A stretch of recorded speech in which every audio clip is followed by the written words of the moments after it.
था अध्याय 6 में ध्यान योग कि हमें स्वार्थी नहीं बनना चाहिए और हमें कृष्ण भावनामृत व्यक्ति बनना चाहिए। सदैव भगवान की प्रशंसा पे कार्य करना चाहिए। और भगवान की योगा रूढ़ के बारे में आपने बताया था कि भगवान की निरंतर सेवा में लगे रहना चाहिए। फिर साकार कर्म क्या होता है जिसमें फल की इच्छा होती है, आपने बताया था। फिर आपने बताया था कि हमें कर्म करके भगवान पे छोड़ देना चाहिए। फिर आपने बताया था कि जो योगारूढ़ होते हैं उनका मन कंट्रोल में होता है, तो मन कंट्रोल में करने की आवश्यकता क्यों होती है, और क्योंकि मन हमारा शत्रु भी होता है और मित्र भी होता है।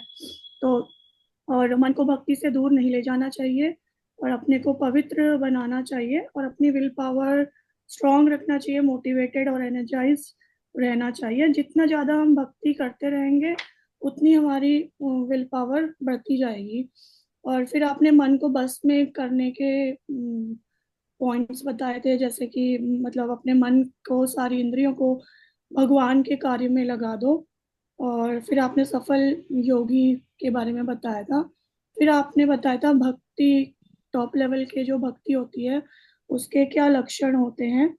और सुनने की आपने बताया था कि सुनना बहुत इम्पोर्टेंट है, क्योंकि हमें हमेशा यही नहीं सोचना चाहिए कि हमारा ही तरीका सही है, कि आपने बोला था माई वे इज हाईवे, वो नहीं सोचना चाहिए। जैसे हमें एक बच्चे से भी सीखना चाहिए। फिर आपने बताया था कि अपने मन को जप माला सेवा भक्ति में लगाना चाहिए और भगवान की प्राप्ति करनी चाहिए। फिर आपने अनन्य भाव से भक्ति के बारे में बताया था। फिर जो इंद्रिय को जीत लेता है उसे जितेंद्रिय कहते हैं। और जो जो पूर्ण भक्त होता है वो सबको समान भाव भाव से देखता है। और भगवान की दिव्य सेवा के बारे में बताया था। फिर आपने योगारूढ़ अवस्था के बारे में और बताया था कि जिससे हमें मतलब ना ईर्ष्या, किसी से ईर्ष्या नहीं होती, प्यार की भावना नहीं होती, शत्रुता नहीं होती। हम यहाँ सेवा करने आए हैं, हमारा यही लक्ष्य है और हम यहाँ सेवक हैं, हम मालिक नहीं हैं। और फिर आपने योगी को क्या लक्षण है बताया था कि उसको एकांत स्थान में अपना जाप या जो भी करना चाहिए वो एकांत में करना चाहिए बिना किसी डिस्ट्रैक्शन के। फिर आपने बताया था हमें हमेशा भगवान से कनेक्टेड रहना चाहिए। जैसे आपने बोला था एकांत स्थान, मतलब आजकल जैसे मंदिर मंदिर हमारे लिए एकांत।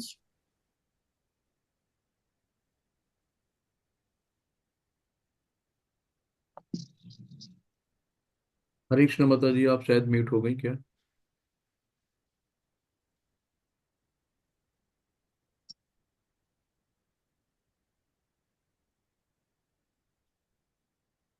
रूमा जोशी माता जी, आप अच्छा डिस्कनेक्ट हो गया।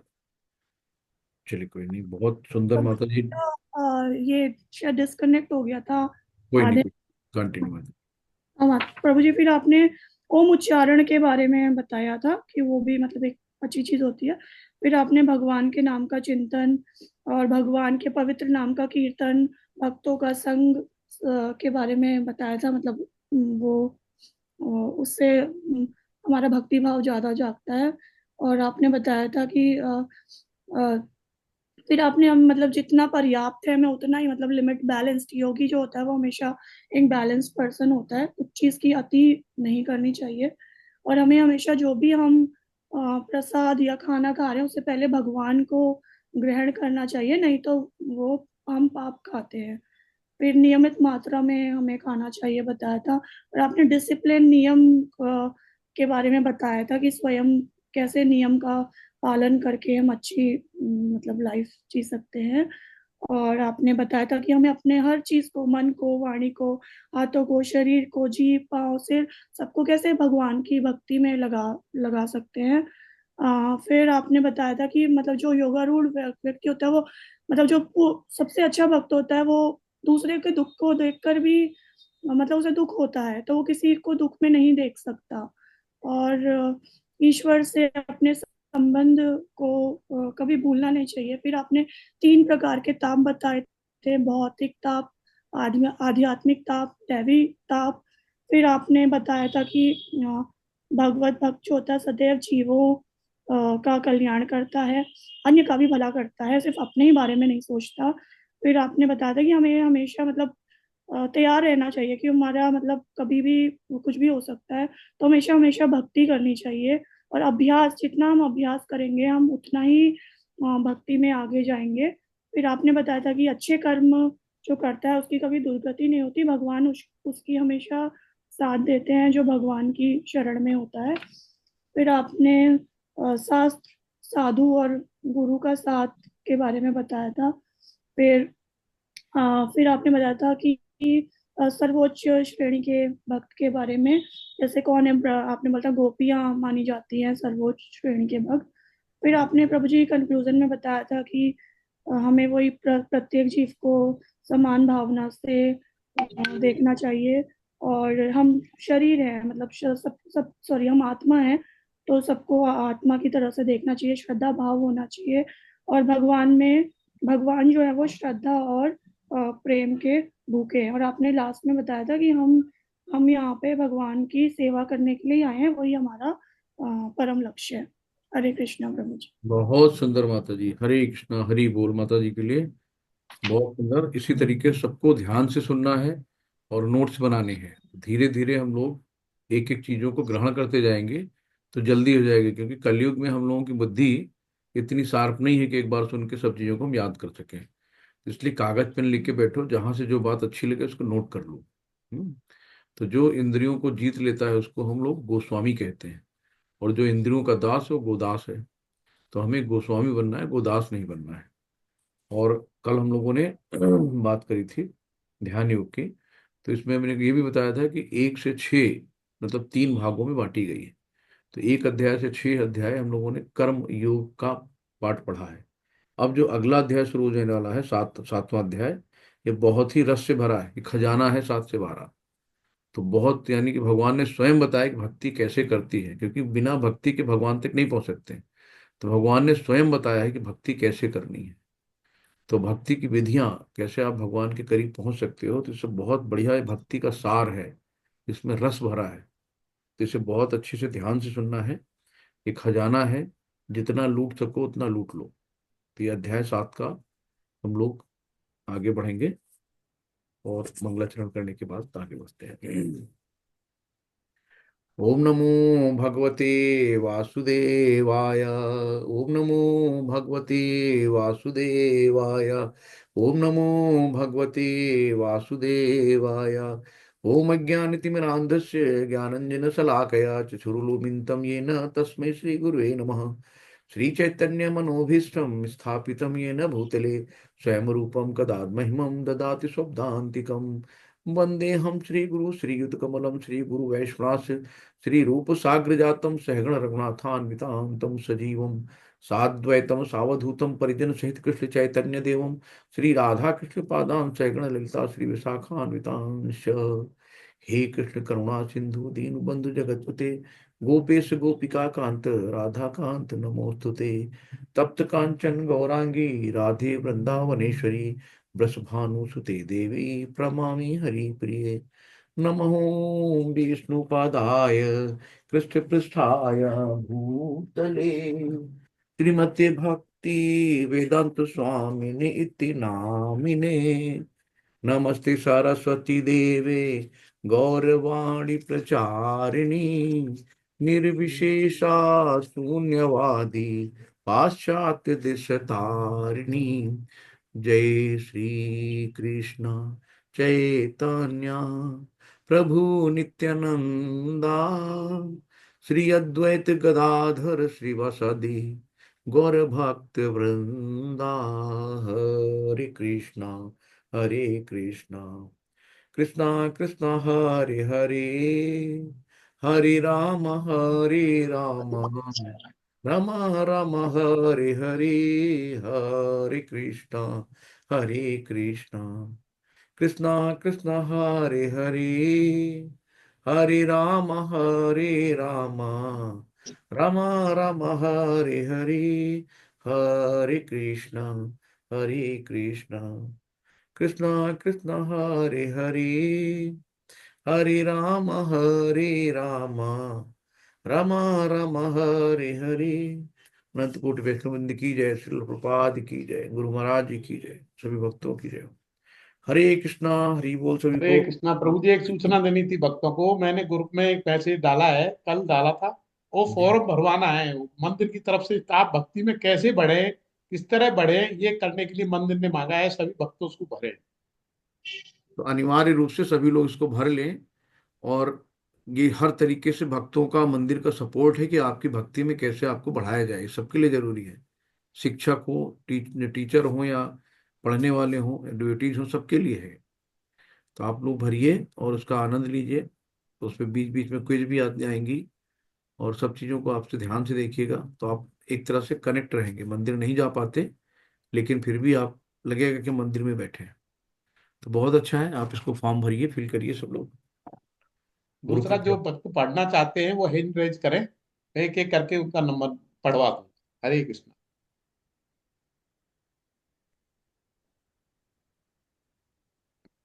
हरे कृष्ण। मैं पढ़ता हूँ। श्री नहीं। भगवान उवाच, मय्यासक्तमना पार्थ, योगं युञ्जन्मदाश्रयः, असंशयः समग्रमा, यथा ज्ञानस्य चक्षुषु, यथा ज्ञास यथा ज्ञायश्चक्षुषु। यानी कि यहाँ पे जो सुनो आता है ना, कि अब मुझसे सुनो, भगवान अटेंशन देते हैं, मुझसे सुनो। तो श्रील प्रभुपाद की जय। हे प्रथापुत्र, अब सुनो कि तुम किस तरह मेरी भावना से पूर्ण होकर और मन को मुझ में आसक्त करके योगाभ्यास करते हुए मुझ पूर्णतया संशय रहित जान सकते हो। कि भगवान खुद बताते हैं कि बिना संशय के तुम मुझे कैसे जान सकते हो, अब मुझसे सुनो। तो अभी क्या है कि पिछले 6 अध्याय जो जीवात्मा को अभौतिक आत्मा के रूप में वर्णित किया गया था, जो विभिन्न प्रकार के योगों द्वारा आत्म साक्षात्कार को प्राप्त हो सकता है। छठे अध्याय के अंत में यह स्पष्ट कहा गया था कि मन को कृष्ण पर एकाग्र करना है, या दूसरे शब्दों में कृष्ण भावनामृत ही सर्वोच्च योग्य है। तो मन को कृष्ण पर एकाग्र करने से ही मनुष्य परम सत्य को पूर्णतः जान सकता है। जब तक हमारा मन भगवान पे पूर्ण रूप से आश्रित नहीं होगा, तब तक हम पूर्ण सत्य को नहीं जान पाएंगे। तो हमारा पूर्ण ज्ञान या पूर्ण सत्य क्या है? कृष्ण को जानना। तो हमारा लक्ष्य क्या है? कृष्ण को पाना। तो सबसे बड़ी चीज है कि पूर्ण ज्ञान कृष्ण को जानना ही है, बाकी सारे ज्ञान अधूरे हैं। तो विद्या क्या है? कृष्ण को जानना, बाकी सब विद्या है। तो अतः मनुष्यों को चाहिए कि छठे अध्याय के अंतिम श्लोक के अनुसार योग का अभ्यास करें। परमेश्वर कृष्ण पर ध्यान की एकाग्रता को नवधा भक्ति के द्वारा संभव बनाया जाता है। तो जिसमें सबसे ज्यादा नवधा भक्ति में क्या है? श्रवण, सुनना। तो जैसे आप लोग बैठ के सुन रहे हैं ना, तो सबसे टॉप क्लास की भक्ति में आती है नवधा भक्ति में श्रवण। तो अतः भगवान अर्जुन से कहते हैं तक्षुणु, यानी मुझसे सुनो। तो कृष्ण से बढ़कर कोई प्रमाण नहीं है। अतः उस उनसे सुनने का जिसको सौभाग्य प्राप्त होता है, वो पूर्णतः कृष्ण भावना भावित हो जाता है। अतः मनुष्य को या तो साक्षात कृष्ण से या कृष्ण के शुद्ध भक्तों से सीखना चाहिए, ना कि अपनी शिक्षा का अभिमान करने वाले अभक्त से। तो हमें क्या करना है? डायरेक्ट, ये गीता क्या है? भगवान ने खुद गाया है इसको, ये भगवान के गीत हैं, ये भगवान की वाणी है। तो एज इट इज, जो प्रभुपाद जी ने इतना सरल बना दिया कि श्लोक और संस्कृत सबके बस की बात नहीं थी, तो उन्होंने इतने अथक प्रयास से इसको ट्रांसलेट किया, इंग्लिश में किया, इंग्लिश के बाद सारी भाषाओं में आई, जो हम तक आसानी से अपने शब्दों में पहुंच रही है। तो यहाँ पे हम लोग अपनी वाणी कोई नहीं बोलते हैं। जो तात्पर्य श्रील प्रभुपाद जी ने लिख दिया है, उतना ही समझ जाए, एकदम सरल भाषा में लिखा है। और यहाँ पे थोड़ा समय के अभाव की वजह से पूरा तात्पर्य नहीं पढ़ा जा सकता। तो आप लोग से गुजारिश है कि आप लोग घर पे पूरा पूरा तात्पर्य जरूर पढ़िए। तो यहाँ पे आउटलाइन दे दी जाती है, तो एक तरह से, और उसको आप घर पे पूरा जरूर पढ़िए, तो और अच्छे से समझ में आएगा। तो जो प्रत्येक हृदय में वास करने वाले भगवान कृष्ण के विषय में सुनता है, उसके लिए वे शुभेच्छु मित्र की भांति कार्य करते हैं। और जो भक्त निरंतर उनका श्रवण करता है, उसे वो शुद्ध कर देते हैं। तो केवल सुनने से शुद्धिकरण हो रहा है, कितना सरल काम है। इस प्रकार भक्त अपने सुप्त दिव्य ज्ञान को फिर से पा लेता है। तो जो ज्ञान मेरे में था, कभी मैं भूल चुका हूँ, मुझे नहीं पता कि मैंने कितने जन्म हो चुके हैं, मैंने कितना, हम लोगों ने पीछे कैसे कैसे कर्म किए हैं, मुझे नहीं पता। तो ये भगवान क्या करते हैं कि उन सबको शुद्ध कर देते हैं। और ज्यो ज्यो भागवत तथा भक्तों से कृष्ण के विषय में अधिकाधिक सुनता जाता है, त्यों त्यों वो भगवत भक्ति में स्थिर होता जाता है। तो जैसे जैसे आप चीजों को सुनते जाएंगे धीरे धीरे आप भक्ति में स्थिर होंगे। अभी तो बीच में लगता है यार क्या यार फालतू में बैठे हैं, लोग एंजॉय कर रहे हैं, यहाँ बैठे क्या कर रहे हैं, तो आदमी मन भटकता है। तो जैसे जैसे आप सुनेंगे तो उसमें आपका दृढ़ विश्वास होगा और आप अच्छे से इस भक्ति में आगे बढ़ सकते हैं। अतः श्री कृष्ण से कृष्ण भावनामृत भक्तों के मुख से सुनकर ही कृष्ण तत्व को जाना जा सकता है। तो ऐसे ही भगवान को हम लोग जान सकते हैं, है ना। तो अब नेक्स्ट सेकंड श्लोक कौन पढ़ेगा? हरे कृष्णा। रूमा जोशी माता जी आप पढ़िए। हरे कृष्णा प्रभु जी, हरे कृष्णा सारे भक्तजन को। हरे कृष्ण। ज्ञानं तेहं सविज्ञानमितं वक्ष्यामश्चेषतः यज्ञात्वा नेह भूयो अनन्यज्ञात ज्ञातवयं वयं वशिष्यते। अब मैं तुमसे पूर्ण रूप से व्यवहारिक तथा दिव्य ज्ञान कहूंगा। इसे जान लेने पर तुम्हें जानने के लिए और कुछ भी शेष नहीं रहेगा। हरे कृष्ण। हरे कृष्ण। तो भगवान ने कहा अटेंशन प्लीज, मतलब तुरंत उन्होंने आगाह किया है कि आप सुनो, अब हम तुम्हें सुनाने जा रहे हैं। तो भगवान दिव्य ज्ञान के बारे में, ये जो 7वें से 12वां अध्याय बहुत अच्छा है, इस रस से भरा है। भगवान अभी पहले श्लोक में बोला ना तत्क्षणु, कि सुनो हे अर्जुन सुनो। अब यहाँ बोलते हैं कि जो इसको अटेंशन दिया है कि अब ये जान लेने के बाद मुझे इस जान लेने पर तुम्हें जानने के लिए कुछ भी शेष नहीं रहेगा। तो अब मैं तुमसे दिव्य ज्ञान कहूंगा। तो उन्होंने टेंशन करा कि दिव्य ज्ञान सुनने के लिए तैयार रहो, इसके जानने के बाद तुम्हारे पास कुछ भी शेष नहीं रहेगा। नेक्स्ट माता जी। हरे कृष्ण। मनुष्याणां सहस्रेषु कश्चित् ददति सिद्धये यत् तामपि सिद्धानां कश्चिन्मां वेति तत्वतः। कई हजार मनुष्यों में से कोई एक सिद्धि के लिए प्रयत्नशील होता है और इस तरह सिद्धि प्राप्त करने वालों में बिरला ही कोई एक मुझे वास्तव में जान पाता है। हरे कृष्ण। हरे कृष्ण। मतलब भगवान, ये समझ लो दुर्लभ खजाना है, सबको नहीं मिलता है। भगवान ने स्वयं कहा कि कई हजार मनुष्यों में से, मतलब एक दो नहीं, कई हजार मनुष्यों में से कोई एक सिद्धि के लिए प्रयत्नशील होता है। तो हजारों में कोई एक सिद्धि के लिए प्रयत्नशील होता है, और इस तरह सिद्धि प्राप्त करने वालों में से विरला ही कोई मुझे वास्तव में जान सकता है। तो आप समझिए कि ये दुर्लभ खजाना है, सबको नहीं मिलता है। तो जो सोवत है सो खोवत है, जो जागत है सो पावत है। तो उठ जाग मुसाफिर भोर भई रैन कहाँ सोवत है। तो जागो कि हमें इस धरती पे भेजा है भगवान ने, कोई तो कारण होगा।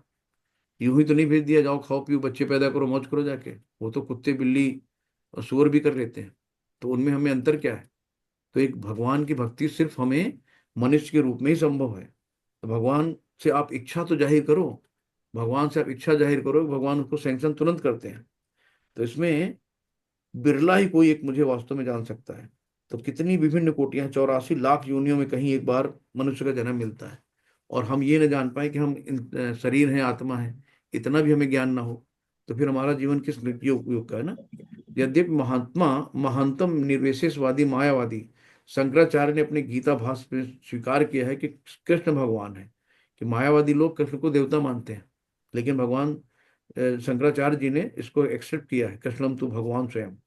किंतु उनके अनुयायी से स्वीकार नहीं करते। तो जो शंकराचार्य ने मायावाद शुरू किया था, तो मायावाद आज भी मायावादी कृष्ण को भगवान नहीं मानते हैं, जबकि स्वयं शंकराचार्य ने मान लिया था आखिरी में। क्योंकि भले ही किसी को निर्विशेष ब्रह्म की दिव्य अनुभूति क्यों न हो, कृष्ण को जान पाना अत्यंत कठिन है। तो सबके बस का नहीं है। अभक्तियों के लिए तो अत्यंत कठिन है। जो अभक्त हैं, जो भगवान के प्रति उनके लिए भक्ति नहीं है, तो कभी नहीं जान सकते। तो कृष्ण भगवान समस्त कारणों के कारण है, यानी आदि पुरुष गोविंद है, ईश्वरम परम कृष्णा सच्चिदानंद विग्रह अनादिनार्द गोविंद सर्व कारणम कारण। तो भगवान ही सब कुछ है। तो इस तरीके से हमें ये ध्यान रखना है कि भगवान कहते हैं कि यदि कोई मुझे उस रूप में तत्वतः नहीं जानता जैसा कि मैं हूं, और यदि कोई जानता है सह महात्मा दुर्लभा, तो ऐसा महात्मा बिरला ही होता है। अतः भगवान की भक्ति किए बिना कोई भगवान को तत्वतः नहीं जान सकता, भले ही महान विद्वान या दार्शनिक क्यों न हो। केवल शुद्ध भक्त ही कृष्ण के अचिंत गुणों को सब कारणों का कारण रूप में, उसकी सर्वशक्तिमत्ता तथा ऐश्वर्य, उसकी संपत्ति, यश, बल, सौंदर्य, ज्ञान तथा वैराग्य के विषय में कुछ कुछ जान सकता है। क्योंकि कृष्ण अपने भक्तों पर दयालु होते हैं। ब्रह्म साक्षात्कार की वे पराकाष्ठा और केवल भक्तगण ही उन्हें तत्वतः जानते हैं। तो भक्त्या मां भी जानाति यौन्यश्चात्मी तत्वतः, ये भक्त ही हमें तत्वतः जान सकता है। तो ये अभी 18वें अध्याय में हम लोग जाएंगे तो ये वाला श्लोक आएगा। अतः श्री कृष्ण जो है भक्तों द्वारा की गई दिव्य सेवा से प्रसन्न होकर भक्तों को आत्म तत्व प्रकाशित करते हैं। तो जो भक्त सेवा करते हैं भगवान प्रसन्न होते हैं, भक्त के भी भगवान भक्त बन जाते हैं, भगवान इतने दयालु हैं। हरे कृष्ण। नेक्स्ट माता जी। हरे कृष्ण। भूमिरापो नलो वायु खम मनो बुद्धिरेव च अहंकार इति यम मे भिन्ना प्रकृति रष्टदा। पृथ्वी जल अग्नि वायु आकाश मन बुद्धि तथा अहंकार, ये 8 प्रकार से विभक्त मेरी भिन्ना प्रकृतियां हैं। हरे कृष्ण। हरे कृष्ण। तो यहाँ पे दो शक्तियों की बात हो रही है, एक परा और एक अपरा शक्ति। तो परा शक्ति क्या है? भगवान की है शक्ति, आध्यात्मिक शक्ति जिसे कहते हैं। और अपरा शक्ति है भौतिक शक्ति। तो भौतिक में हम लोग क्या आता है कि पृथ्वी जल अग्नि वायु आकाश मन बुद्धि अहंकार, ये 8 प्रकार की जो विभिन्न भिन्न शक्तियां हैं, इनको अपरा शक्ति कहा गया है। तो ये क्या है? भौतिक शक्तियों में आती है। तो भौतिक शक्तियां अगर आपसे कोई पूछे तो आप ये बता सकते हो कि इसमें दो तरह के और कर सकते हैं कि 5 तरह के जो है ये स्थूल शरीर में आता है। जैसे कि हमारा पंच तत्व से बना शरीरा, क्षिति जल पावक गगन समीरा। तो 5 तत्व से शरीर बनता है। इस 5 तत्व में जैसे आप इमेजिन करो कि आपने बहुत देखे होंगे सड़क पे कुत्ते मरे पड़े हैं, कोई मरा पड़ा है, तो आप देखो ना कि पहले क्या होता है, उसकी बॉडी ठंडी होती है, यानी कि उसकी अग्नि यानी ताप निकल जाता है। पहला देखते रहे पैर ठंडे हो गए, हाथ पैर ठंडे हो गए, यानी कि तुरंत अग्नि ने साथ छोड़ दिया। जो तत्व जहां से आया है, तो इस शरीर में पंच तत्व से बना है, जो शरीर में जहां से जो तत्व आया है वो तत्व वहां से निकल जाता है। तो पहला क्या हुआ, अग्नि निकल गई। फिर उसके बाद क्या हम लोग देखते हैं, उसकी शरीर बायंसी होने लगती, फूलने लगती है, यानी कि फिर वायु निकलना शुरू हो जाती है। फिर उसके बाद क्या होता है, हल्का सा देखो वहां से कहीं न कहीं से काला काला पानी रिसने लगता है, यानी जल तत्व निकलना शुरू हो जाता है। फिर जल तत्व निकलता है, फिर देखेंगे आप मिट्टी बनने लगती है वहां पे धीरे धीरे प्राण से, है ना। तो पृथ्वी वाला तत्व पृथ्वी में आ जाता है, और आकाश तत्व जो होता है वो ईथर, वो आकाश तत्व में चला जाता है। तो इस तरीके से जो तत्व जहां से आया, यानी कि हमारा शरीर किराए का खोला है एक, तो चारों तरफ से हमने थोड़ी थोड़ी चीजें लेके एक शरीर बन गया। तो शरीर के अंदर कौन है? आत्मा। आत्मा हमारे शरीर का ड्राइवर है। तो हमें अपने ड्राइवर को अच्छे से खिलाना पिलाना, कहीं जाके भिड़ाने दे, गलत जगह नहीं ले जाए। तो हमें क्या करना है, अपने शरीर को शुद्ध रखना है, भगवान की भक्ति के लिए लगाना है। शरीर भगवान का दिया हुआ है, भगवान की सेवा के लिए मिला है। और मन बुद्धि अहंकार क्या होते हैं? ये सूक्ष्म तत्व होते हैं, कि जब प्राण वायु जाती है तो सूक्ष्म तत्व उसके साथ जाते हैं, जो पूरा लेखा जोखा होता है। तो इसी के आधार पे हमें अगला जन्म मिलता है। तो ये 5 तत्व यही रह जाते हैं जो स्थूल वाले होते हैं, और सूक्ष्म तत्व प्राण वायु के साथ में आगे बह के जाते हैं। हरे कृष्णा। आगे बताइए। हरे कृष्ण। अप्रेयमित तस्तवन्याम प्रकृति वृद्धि में परा जीवभूता महाभावो ये येदम धार्यते जगत। हे बाहु अर्जुन, इनके अतिरिक्त मेरी एक अन्य पराशक्ति है जो उन जीवों से युक्त है जो इस भौतिक अपरा प्रकृति के साधनों का विदोहन कर रहे हैं। हरे कृष्ण। तो यहाँ पे क्या है कि शरीर क्या है, शरीर में दो चीजें आ गई ना, एक तो आत्मा है ना। आत्मा हमारी आध्यात्मिक शक्ति है, जो आत्मा इटर्नल है, सनातन है, कभी ना खत्म होने वाली है। तो आत्मा की कभी मृत्यु नहीं होती है। और शरीर हमारा क्या है, ये मेटेलिस्टिक है, जिसका क्षय होता है। तो इसमें कहा गया ही महाबाहु अर्जुन के बारे में कहा गया है कि इनके अतिरिक्त एक अन्य मेरी पराशक्ति। तभी हम लोगों ने क्या देखा, भौतिक शक्तियों को देखा, अपरा शक्तियों को देखा। पृथ्वी जल अग्नि वायु आकाश मन बुद्धि अहंकार, ये सब क्या थी? भौतिक शक्तियां थी, जिनको हम अपरा कहते हैं। अब उनको उसके बारे में बताया कि मेरी एक और शक्ति पराशक्ति, तो जो उन जीवों से युक्त है जो इस भौतिक अपरा प्रकृति के साधनों का विदोहन कर रहे हैं, यानी कि उसको भोग रहे हैं, यानी उसका यूज कर रहे हैं। तो वो भौतिक शक्तियों का यूज कर रहे हैं, विदोहन कर रहे हैं मतलब यूज कर रहे हैं, इसको भोग रहे हैं। तो इस तरीके से जीव परमेश्वर की परा प्रकृति शक्ति है। अपरा शक्ति तो पृथ्वी जल अग्नि वायु आकाश मन बुद्धि अहंकार जैसे हैं। तो इसको हम दो शब्द में कह सकते हैं कि पराशक्ति जो है उसको हम अंतरंगा शक्ति कह सकते हैं, यानी कि जो भगवान को आनंद देने वाली है, यानी राधा रानी, आह्लादनी शक्ति भी कहते हैं। और जो अपरा शक्ति है उसको हम बहिरंगा शक्ति कहते हैं। तो देख, बहिरंगा शक्ति यानी अपरा शक्ति, और दूसरा अंतरंगा शक्ति यानी पराशक्ति, यानी आध्यात्मिक शक्ति। तो हम इस तरीके से आध्यात्मिक शक्ति को अंतरंगा शक्ति कह सकते हैं, और पराशक्ति, ये सब एक है। और बहिरंगा शक्ति, अपराशक्ति और भौतिक, इन सबको हम ये कह सकते हैं। तो परमेश्वर कृष्ण ही एकमात्र नियंता है, और सारे जीव उन्हीं के द्वारा नियंत्रित हैं। सारे जीव उनकी पराशक्ति हैं, क्योंकि उनके गुण परमेश्वर के समान हैं। तो सारे जीव उनकी पराशक्ति हैं। तो जितने भी जीव हैं, जैसे कि समुद्र से एक बूंद ले लेते हैं, तो अगर हम समुद्र की एक बूंद का गुण लें और समुद्र के पानी का एक गुण लें, तो दोनों गुणात्मक रूप तो सेम है ना। तो हम लोग भगवान के अंश है ना। मम वांसो जीव लोको, तो जीव भूता सनातना मन कष्टानि इंद्रियाणी। तो जो प्रत्येक कण में भगवान विद्यमान है। तो सब जब भगवान का एक गुण है, जो हर जीव में है गुण वो, लेकिन हम लोग भिन्न किससे हैं? हम लोग मात्रात्मक रूप से भिन्न हैं। जैसे समुद्र का जल बहुत है, उसकी एक बूंद, तो एक बूंद की मात्रा और समुद्र की मात्रा अलग हो गई ना, लेकिन गुण में सेम है। तो ऐसे हम लोग भी भगवान के गुणों में, परमेश्वर के गुणों में समान है, लेकिन मात्रात्मक रूप में असमान है। हरे कृष्ण। नेक्स्ट माता जी। हरे कृष्ण। रसोहम पशु कौन्ते प्रभास्मि शशि सूर्ययोः प्रणव सर्ववेदेषु शब्द के पौरुषम नशु। हे कुंती हरे पुत्र। हरे कृष्ण हरे माता कृष्ण जी, माता जी। ये श्लोक नहीं, छठवां पढ़िए। अच्छा अच्छा अच्छा, छठवां। एता दोनी भूतानि सॉरी सर्वाणि। सॉरी प्रभु जी, मेरा एक पेज आगे चले कोई गया। नहीं। एता एतादोनिनि भूतानि सर्वाणीत्युपधारय अहं कृत रन्नस्य जगतः प्रभव प्रलयस्तथा। सारे प्राणियों का उद्गम इन दोनों शक्तियों में है। इस जगत में जो कुछ भी भौतिक तथा आध्यात्मिक है, उसकी उत्पत्ति तथा प्रलय मुझे ही जानो। हरे कृष्ण। हरे कृष्णा। तो सारे प्राणियों का उद्गम इन दोनों शक्ति, इन दोनों शक्ति कौन सी, जो अभी हम लोग पढ़ चुके हैं, परा और अपरा शक्ति। तो इन दोनों शक्तियों में है।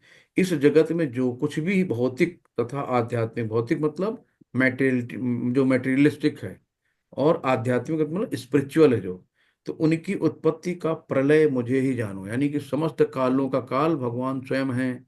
भगवान ने स्वयं कहा कि मैं ही समय हूँ, समस्त कालों का काल में हूँ, आगे ये आएगा। तो भौतिक जगत आध्यात्मिक शक्ति के आधार पर प्रकट हुआ है। तो भौतिक जगत को जो है प्रकट किया गया है।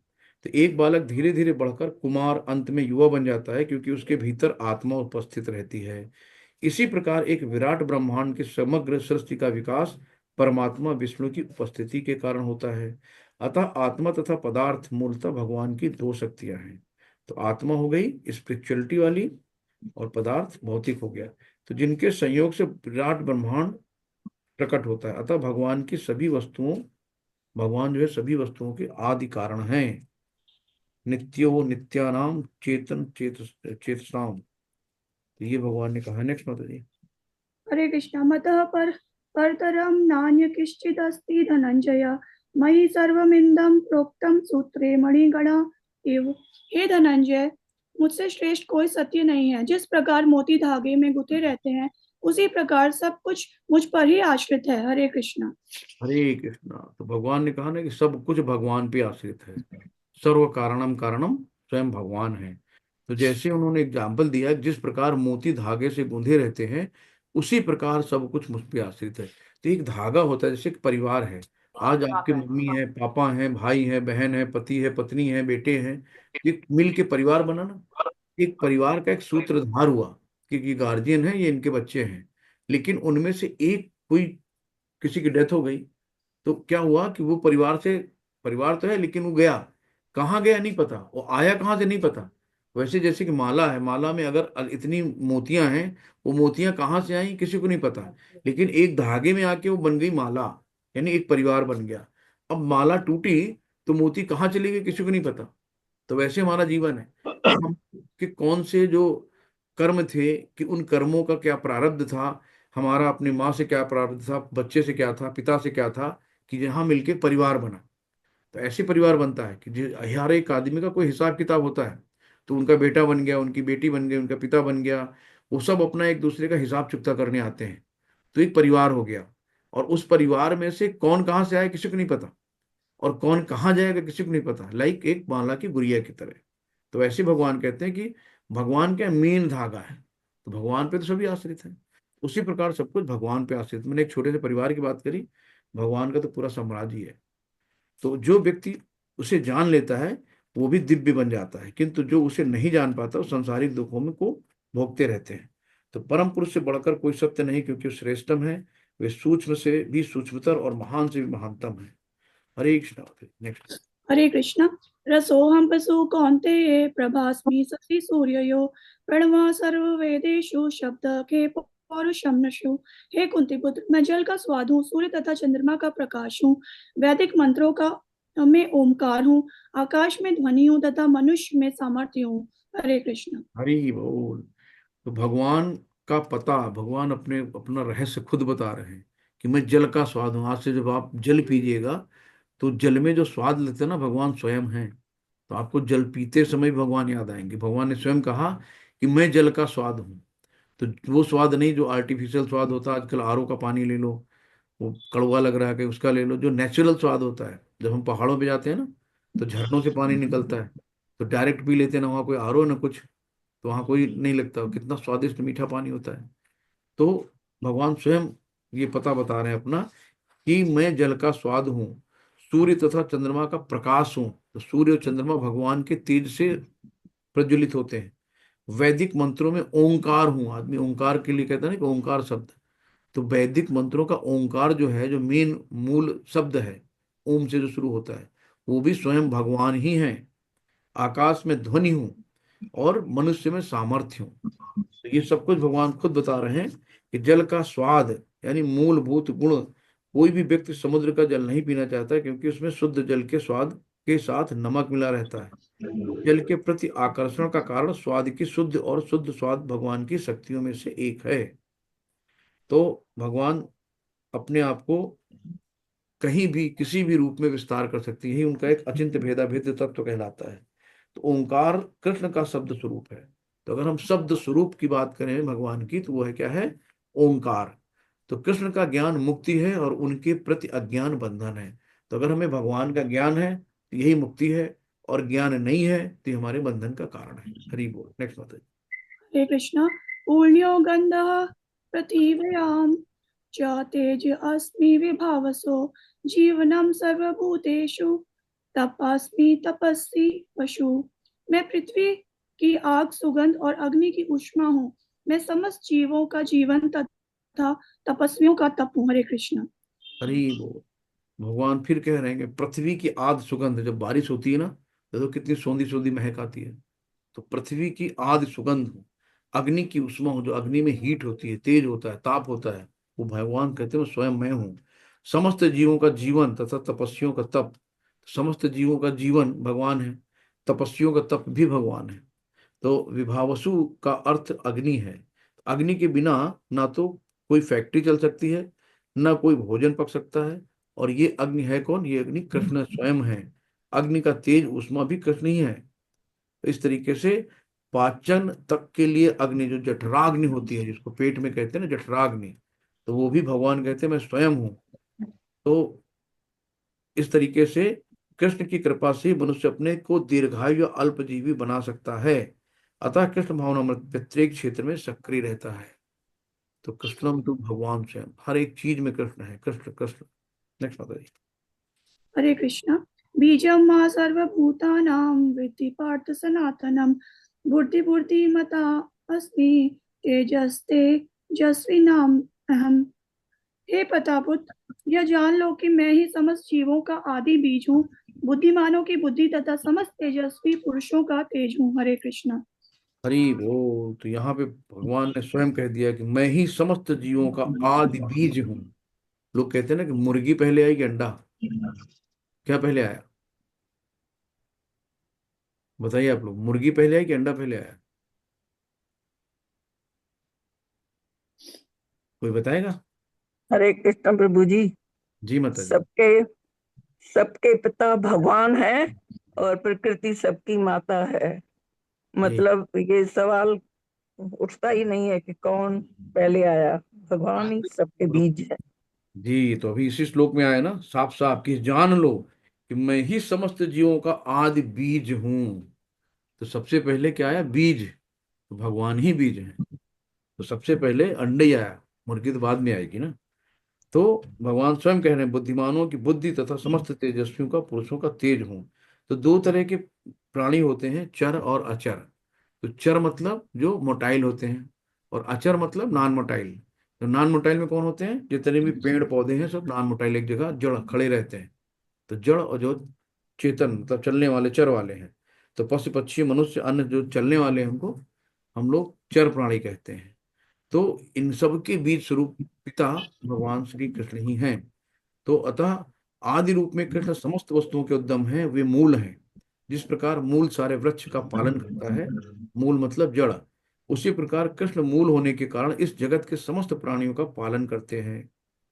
तो इसकी पुष्टि कठोर उपनिषद में दी है कि नित्यो नित्यानाम चेतनस चेतनानाम एको बहुना नाम यो विद्धाति कमाम कामाम। तो कहा गया है कि मनुष्य बुद्धि के बिना कुछ नहीं कर सकता, और कृष्ण भी कहते हैं कि मैं समस्त बुद्धि का मूल हूं। यानी भगवान जब तक आपको बुद्धि नहीं देंगे तब तक आप भक्ति नहीं कर सकते हो। तो सततम कीर्तयन्तो माम भजताम प्रीति पूर्वकम ददाम बुद्धि योगम तम ये अनुपापनात्। कि जब आप निरंतर भगवान का भजन पूजा करोगे तो भगवान बुद्धि देंगे कि आप उन तक पहुंच सको। तो जब तक भगवान बुद्धि नहीं देंगे, अभी क्षणिक शॉर्ट सर्किट हो जाए, आदमी कपड़े उतार के सड़क पे घूमने लगता है, पागलों की भांति ईटा पत्थर चलाने लगता है। तो है तो इंसान ही, क्या हो गया अचानक ऐसा? तो जरा सा शॉर्ट सर्किट कर रहा है तो पागल है, मेंटल डिस्टर्ब है। तो ये सब भगवान ने अपने हाथ में रखा है। तो इन सब चीज को देखो, और थैंक टू गॉड कि हमें आपने दो हाथ दिए, दो पाँव दिए, दो आंखें दी, स्वस्थ दिया, घर अच्छा दिया, माँ बाप अच्छे दिए। तो हर बात के लिए उनको धन्यवाद देना है। जब तक मनुष्य बुद्धिमान नहीं होता वो भगवान कृष्ण को नहीं समझ पाता। तो बुद्धि भी हमें भगवान ही देते हैं। नेक्स्ट माता जी, हरे कृष्ण। हरे कृष्णा। हरे कृष्णा, धन्यवाद माता जी। आरती महेश्वरी माता जी, आप पढ़िए अब। धन्यवाद प्रभु जी। हरे कृष्णा। बलं बलवतां चाहं कामरागविवर्जितं धर्माविरुद्धो भूतेषु कामोऽस्मि भरतर्षभ। मैं बलवानों का कामनाओं तथा इच्छा से रहित बल हूँ। हे भरत श्रेष्ठ अर्जुन, मैं वह काम हूँ जो धर्म के विरुद्ध नहीं है। हरे कृष्णा।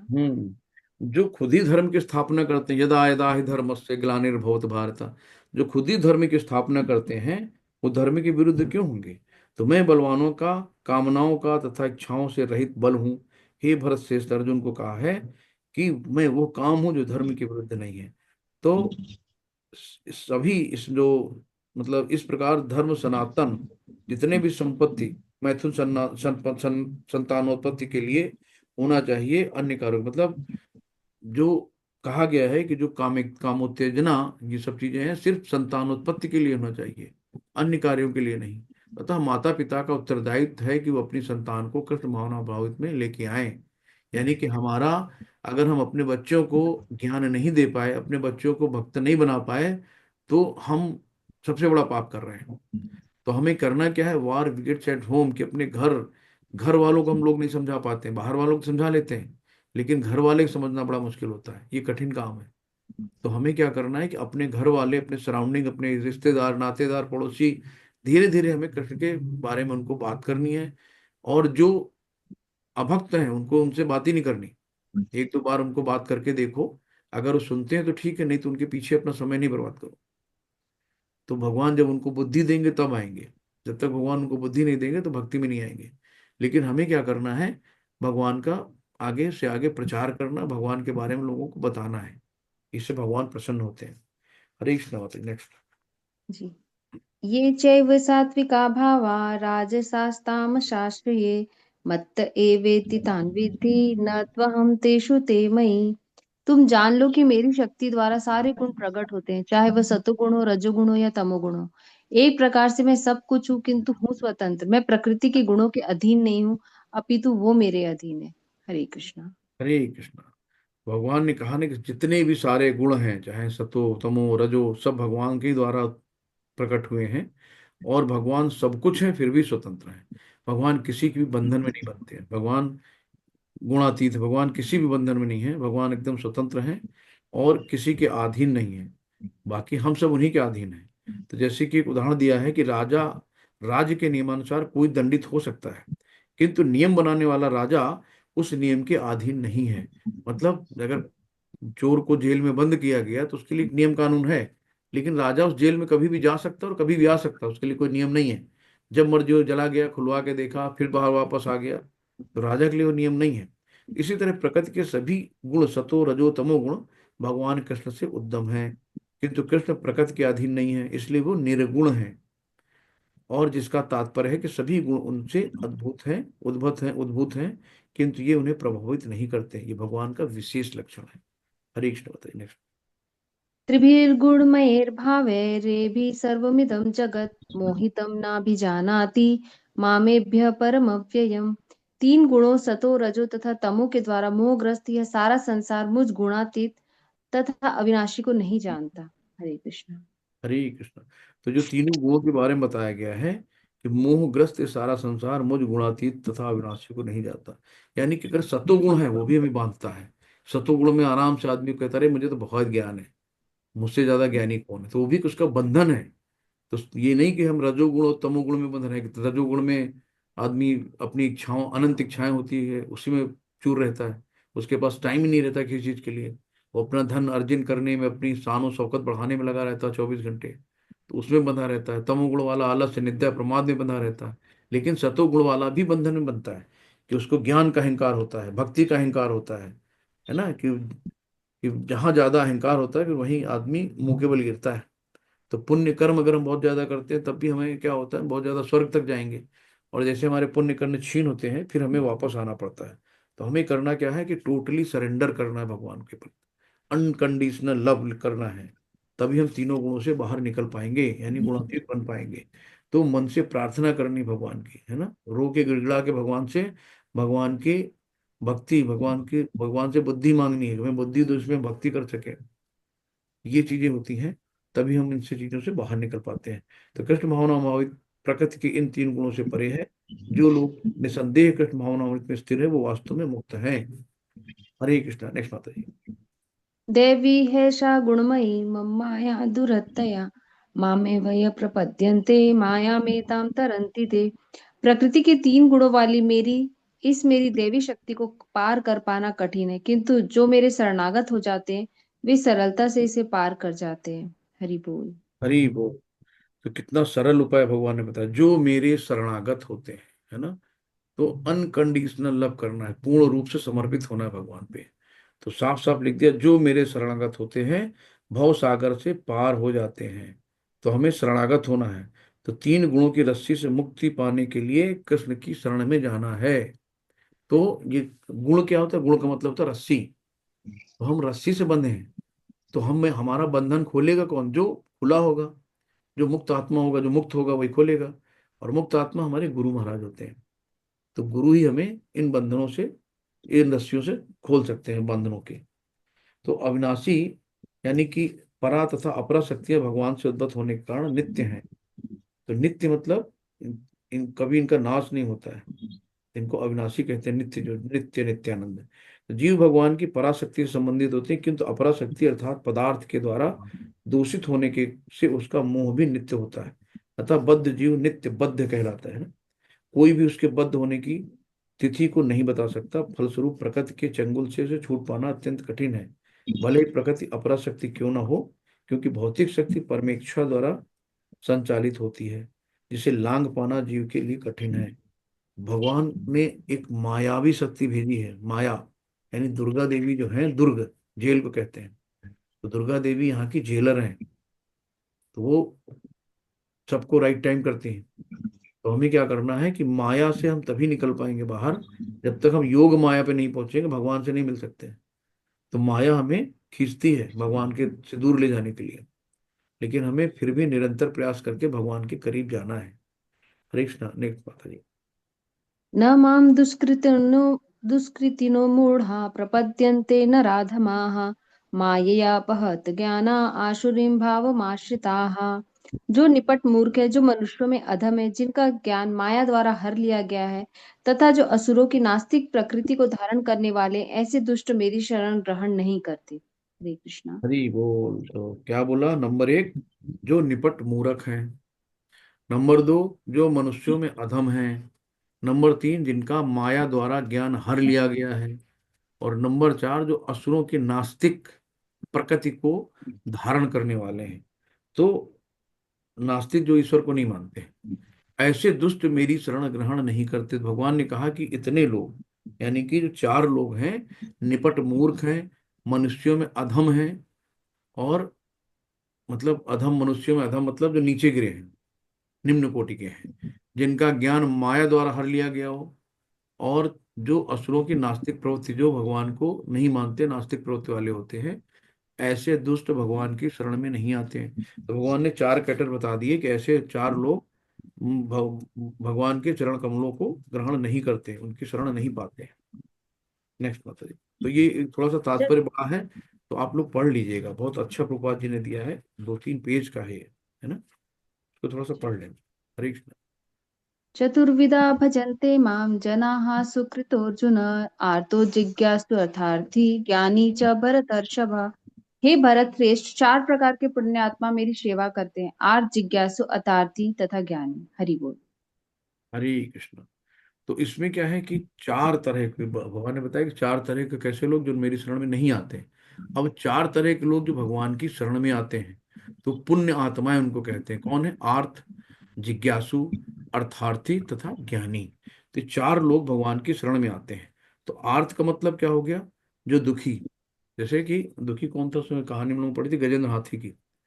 तो एक भू नामक का एक यक्ष था, तो एक ऋषि नहा रहे थे। तो क्या हुआ, उस पानी के अंदर जाके उसने ऋषि का पैर पकड़ के खींच लिया। तो उन्होंने उसको श्राप दे दिया कि चल तू जा, मगरमच्छ बन जा। अब ऋषियों का श्राप तो श्राप होता है, श्राप में भी उनका कुछ भला हो जाता है।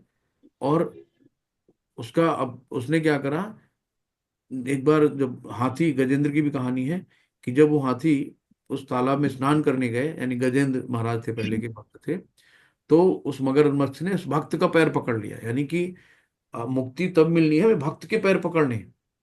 तो देखो कितना बढ़िया कि गजेंद्र ने तुरंत लड़ाई की, उससे नहीं जीत पाया तो एक कमल का पुष्प लेके भगवान को समर्पित कर दिया। पुष्पम पत्रम जलम तोयम। तो भगवान कुछ भी, पत्र पुष्प कुछ भी अर्पित कर दो, उतने में खुश हो जाते हैं।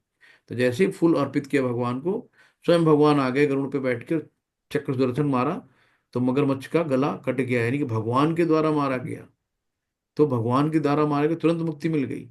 तो भक्त, उसकी मुक्ति कैसे? उसने भक्त का पैर, गजेंद्र भक्त से, तो भक्त का पैर पकड़ा और उसको मुक्ति मिल गई। तो यहाँ पे आर्त यानी दुखी लोग भगवान की शरण में आते हैं। जिज्ञासु कौन है? जो ऋषि शौनक मुनि, जब परीक्षित महाराज को जैसे सुनने के लिए जिज्ञासा थी, तो शौनक मुनि से सुना था। और अर्थार्थी, जो अर्थ, अर्थ का मतलब होता धन, यानी कि धन के लाभ, भगवान मुझे गाड़ी दे दो, पैसा दे दो, बंगला दे दो। तथा ज्ञानी, जो कृष्ण के संबंध में ज्ञान है, जिनको जैसे सुखदेव मुनि, तो ये सब सुखदेव मुनि ज्ञानी में आते हैं। और अर्थार्थी में ध्रुव महाराज आते हैं, जो कहते थे ना कि मुझे अपने बाबा से बड़ा सम्राट चाहिए। और जिज्ञासु में आके आपके ऋषि शौनक मुनि, और दुखी में गजेंद्र हाथी। आगे चार लोग हैं। तो ये लोग जो पीड़ित हैं, जिन्हें धन की आवश्यकता है, जिन्हें जिज्ञासा है, और जिन्हें परम सत्य का ज्ञान है, ये सारे लोग विभिन्न परिस्थितियों में परमेश्वर की भक्ति करते हैं। और शुद्ध भक्त, ये शुद्ध भक्त नहीं है, क्योंकि ये भक्ति के बदले में कुछ न कुछ महत्वाकांक्षाओं की पूर्ति करना चाहते हैं। यानी गिव एंड टेक का मामला है, यहाँ बिजनेस का मामला है। तो शुद्ध भक्त कभी भगवान से कुछ मांगता नहीं है, सिर्फ निरंतर भगवान की सेवा और भक्ति करता है, उसके बदले में कुछ नहीं मांगता। जैसे बदले की भावना हो गई ना, तो शुद्ध भक्ति निष्काम होती है। तो शुद्ध भक्ति की परिभाषा यहाँ पे दी गई है कि अभिलाषिता शून्यम ज्ञान कर्माद नावृतम आनुकूल्येन कृष्णानुशीलनम भक्तिरुत्तमा। कि मनुष्य को चाहिए परमेश्वर की, कृष्ण की दिव्य प्रेमा भक्ति किसी सकाम कर्म अथवा मनोधर्म द्वारा भौतिक लाभ की इच्छा से रहित होकर करे, यही शुद्ध भक्ति कहलाती है। तो ये 6 लक्षण आते हैं: अभिलाषा, शून्यता, ज्ञान, कर्म, है ना, अनावृत्य, निवृत्त, अनुकूल कुलेन, कृष्ण अनुशीलनन। तो इस तरीके से हम जब करते हैं तो शुद्ध भक्ति के 6 लक्षण आते हैं।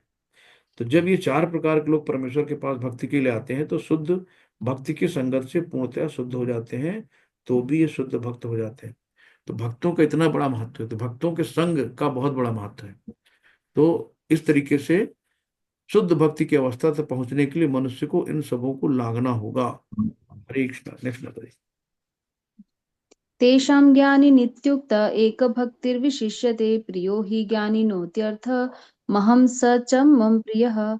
इनमें से जो परम ज्ञानी और शुद्ध भक्ति में लगा रहता है वह सर्वश्रेष्ठ है, क्योंकि मैं उसे अत्यंत प्रिय हूँ और वह मुझे प्रिय है। हरि बोल। हरि बोल। तो इनमें से जो परम ज्ञानी कौन है? जो भगवान को जानता है, भगवान को जानने वाला परम ज्ञानी कहलाता है। और शुद्ध भक्ति में लगा वो सर्वश्रेष्ठ है, क्योंकि मैं उसे अत्यंत प्रिय हूँ। भगवान भाई जो भक्त है भगवान को प्रिय है, जो भगवान भी भक्त को प्रिय है, दोनों चीज हैं। तो इनमें से जो परम सत्य का ज्ञानी है और भौतिक इच्छाओं से मुक्त होता है, वो ही भगवान का शुद्ध भक्त हो पाता है। और इन चार वर्गों में जो जो भक्त ज्ञानी और साथ में भक्ति में लगा रहता है, वो भगवान के कथानुसार श्रेष्ठ है। यानी कि जो चार लोग तो भगवान की भक्ति करते हैं लेकिन स्वार्थ भक्त करते हैं, आर्तता जिज्ञासु। लेकिन हमें क्या करना, भगवान से कुछ चीज मांगना नहीं है, तो हम अनासक्ति रखना है। और तभी जब हम इन सब चीजों से, भौतिक चीजों से आसक्ति को अपनी हटा देंगे, तब हम जाके आध्यात्मिक जगत में उन्नति कर पाएंगे, तभी हम चीजों से बढ़ पाएंगे। और जिसे भगवान की दिव्यता का शुद्ध ज्ञान प्राप्त होता है, वो भक्ति द्वारा इस तरह सुरक्षित होता है कि भौतिक कलमश उसे छू नहीं सकते। जो भौतिक कलमश है तो वो उसको छू नहीं सकता है। तो शुद्ध भक्ति की संगत से आर्थ जिज्ञासु, धन का इच्छुक ज्ञानी स्वयं शुद्ध हो जाते हैं। तो शुद्ध भक्ति की संगत में रहने में कितना लाभ है ना। अभी कुंभ लोग गए थे नहाने, और उसमें तो ये थे ना कि चलो हम लोग महात्मा या जो वहाँ पे बहुत बड़े भक्त लोग, उनके दर्शन हो जाएंगे, तो उनकी चरण धूल मिल जाएगी वहां पे। तो ऐसा होता है शुद्ध भक्त। ऐसा भक्त भगवान की सेवा किए बिना क्षण भर भी नहीं रह सकता। इसी प्रकार परमेश्वर अपने भक्त को बहुत चाहते हैं और वे उससे विलग नहीं हो पाते हैं। तो भक्तगण सदैव मेरे हृदय में वास करते हैं, भगवान स्वयं कहते हैं, और मैं भक्तों के हृदय में वास करता हूँ। भक्त मेरे अतिरिक्त कुछ और नहीं पाना चाहता, और मैं भक्त को कभी नहीं भूलता। मेरे तथा शुद्ध भक्तों के बीच घनिष्ठ संबंध रहता है। ज्ञानी शुद्ध भक्त कभी भी आध्यात्मिक संपर्क से दूर नहीं होते, अतः वे मुझे अत्यंत प्रिय हैं। हरे कृष्ण। होते नेक्स्ट। ये बहुत। उदारा सर्व एवेते ज्ञानी त्वात्मैव मे मतम् आस्थितः स हि युक्तात्मा मामेवानुत्तमां गतिम्। निसंदेह ये सब उदार चेता व्यक्ति हैं, किंतु जो मेरे ज्ञान को प्राप्त हुए उसे मैं अपने ही समान मानता हूँ। वह मेरी दिव्य सेवा में तत्पर रहकर मुझ सर्वोच्च उद्देश्य को निश्चित रूप से प्राप्त करता है। हरि बोल। हरे कृष्णा। तो भगवान ने स्वयं कहा ना कि ऐसा भक्त भगवान की सेवा किए बिना क्षणभर नहीं रह सकता। इसी प्रकार परमेश्वर अपने भक्त को बहुत चाहते हैं, और भगवान भी भक्त से दूर नहीं रह सकते। भगवान स्वयं भक्त की सेवा करने के लिए आ जाते हैं। तो अभी हम लोग गए थे वृंदावन, तो वहाँ पे जो रूप गोस्वामी को देखा, वहाँ पे जब वो धूप में बैठ के, मतलब इतने लीलाओं में मग्न थे कि न खाने का होश न कुछ भी, तो राधा रानी स्वयं खीर बना के लाती है भक्त के लिए, अपनी अपनी किचन से स्वयं लेके आती हैं। तो भगवान स्वयं आते हैं, राधा रानी उनके ऊपर अपने आंचल से, धूप में बैठे हैं तो धूप ज्यादा तेज है तो आंचल से उनके ऊपर छाया कर रही है। इतना भगवान भक्त के लिए वात्सल रहते हैं। नेक्स्ट माता जी। बहुनानां जन्मनामन्ते ज्ञानवान् मा प्रपद्यते वासुदेवः सर्वमिति स महात्मा सुदुर्लभः। अनेक जन्म जन्मांतर के बाद जिसे सचमुच ज्ञान होता है वह मुझको समस्त कारणों का कारण जानकर मेरी शरण में आता है। ऐसा महात्मा अत्यंत दुर्लभ होता है। हरे हरि कृष्णा। बोल। भगवान कृष्ण को परम लक्ष्य मानकर शरणागति प्राप्त होती है, ऐसा शरणगत महात्मा दुर्लभ है। तो कितने बहुत जन्मों जन्मांतर के बाद समस्त कारणों का कारण मानकर मेरी शरण में आता है। तो कितने जन्म लग गए होंगे हमें कि हम भगवान की शरण में जाने की इच्छा जाहिर हमने की। तो 84 लाख योनियों में कितने जन्म हुए होंगे, क्या हुआ होगा मुझे नहीं पता। लेकिन अब कम से कम ये तो है कि चलो हम लोग उस तरफ बढ़ रहे हैं, महात्मा होने की तरफ बढ़ रहे हैं। तो ऐसा महात्मा बहुत दुर्लभ है। मतलब श्री कृष्ण की कृपा ही सर्वत्र है, वो सब कारणों के कारण है, और उनसे कोई भी स्वतंत्र नहीं है। तो जब तक भगवान हमें बुद्धि नहीं देंगे, तब तक हम भक्ति नहीं कर पाएंगे। तो हमें भगवान से बुद्धि मांगनी, ज्ञान मांगना है कि हम भगवान आपकी भक्ति कर सकें। हरे कृष्ण माता जी। कामैस्तैस्तैर्हतज्ञानः प्रपद्यन्ते नन्यदेवता तं तं नियममास्थाय प्रकृत्या नियतः स्वया। जिनकी बुद्धि भौतिक इच्छाओं द्वारा मारी गई है वे देवताओं की शरण में जाते हैं और वे अपने अपने स्वभाव के अनुसार पूजा के विशेष विधि विधानों का पालन करते हैं। हरे कृष्णा। हरे कृष्ण। तो यहाँ बताया गया है कि ये सकाम कर्म है ना, सकाम भक्ति इसको कहते हैं। जो देवताओं की भक्ति करते हैं तो सकाम भक्ति कहते हैं। तो भक्ति भगवान की होती है, देवताओं की नहीं होती है ना। तो देवता भी एक शुद्ध वैष्णव हैं, शुद्ध भक्त हैं भगवान के। तो हमें उनका सम्मान करना चाहिए। जहां भी जाओ, शिव जी के मंदिर जाओ, तुरंत दंडवत करो, उनसे मांगो कि भगवान मुझे शुद्ध भक्त बनाओ, अपनी तरह वैष्णव बनाओ, भक्ति दो। तो उनसे भक्ति मांगनी है। तो देवताओं की पूजा का मतलब है कि हम कर्म फल से बंध रहे हैं। कि हम कहाँ जाते हैं, शंकर जी के पास गए कि भाई अच्छा सा पति मिल जाए भगवान, मुझे अच्छी सी दौलत मिल जाए। लक्ष्मी जी के पास गए, मुझे बहुत धन मिल जाए, है ना। सरस्वती जी के पास गए, मुझे विद्या मिल जाए। संतोषी माता जी के पास, अलग अलग जो हनुमान जी के पास गए, तो ये सब हम क्या करते हैं, उनसे कोई ना कोई सौदा करते हैं उनके अनुसार। तो ये हम फल से बंध जाते हैं, कर्म फल से। तो हमें क्या करना है, एक कम, मतलब सिर्फ भगवान, और वो भी सिर्फ कृष्ण की पूजा करनी है। नेक्स्ट माता जी। हरे कृष्ण माता जी, मैं पढ़ता हूँ। जी हरे जी। कृष्ण।